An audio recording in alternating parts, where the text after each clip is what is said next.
ہم نے اس کو بڑا معمولی سمجھا ہے۔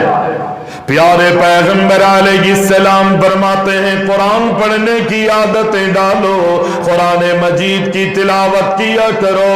پورا قرآن نہیں پڑھ سکتے، اللہ اکبر جتنا آتا ہے، اللہ اکبر جتنا پڑھنا ہوتا ہے، اللہ نے جو بھی تمہیں سوجھ بوجھ عطا کی ہے، اپنے استطاعت اور بساط کے مطابق قرآن مجید کی تلاوت کی عادت ڈال لو۔ اور پھر اللہ کے نبی فرماتے گئے اگر کوئی شخص رات کی تاریکیوں میں پورا قرآن نہیں پڑھتا، رات کو سونے سے پہلے قرآن مجید کی سورتوں میں سے ایک چھوٹی سی سورت کی 3 مرتبہ تلاوت کر کے سوتا ہے، وہ کون سی سورت ہے؟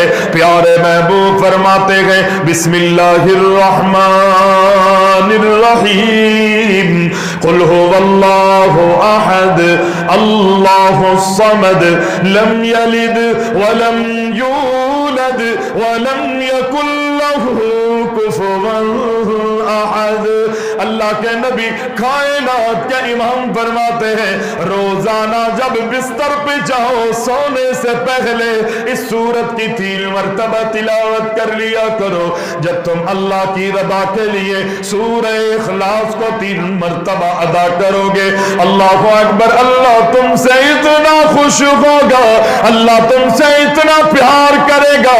تم نے پڑھی تو یہ ایک سورت ہے اور اسے 3 مرتبہ ادا کیا ہے، لیکن اللہ کے ہاں تم ایسے ہو جاؤ گے جیسا کہ تم نے پورا قرآن پڑھ لیا ہے۔